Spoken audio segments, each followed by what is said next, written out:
দেশবিরোধী ষড়যন্ত্র প্রতিরোধে ফেব্রুয়ারি ও মার্চ মাস জুড়ে ছাত্র জনতা রাজপথ দখলে রাখবে বলে মন্তব্য করেছেন ডাক, টেলিযোগাযোগ ও তথ্য প্রযুক্তি এবং তথ্য ও সম্প্রচার উপদেষ্টা মোহাম্মদ নাহিদ ইসলাম।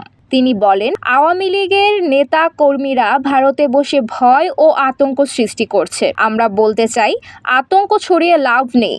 ফেব্রুয়ারি ও মার্চ মাস জুড়ে ছাত্র জনতা মাঠে আছে, মাঠে থাকবে, তারাই রাজপথ দখলে রাখবে। বুধবার বিকেলে বাংলা একাডেমিতে প্রধান উপদেষ্টার সহকারী প্রেস সচিব সাংবাদিক ফয়েজ আহমেদের সংবাদপত্রে জুলাই গণ অভ্যুত্থান বইয়ের প্রকাশনা অনুষ্ঠানে তিনি এসব কথা বলেন। শেখ হাসিনাকে দেশে ফেরাতে কূটনৈতিক আলোচনা চলছে জানিয়ে নাহিদ ইসলাম বলেন, ভারত শেখ হাসিনাকে আশ্রয় দিয়েছে, এ নিয়ে তাদের কাছে কিছু ব্যাখ্যা আছে।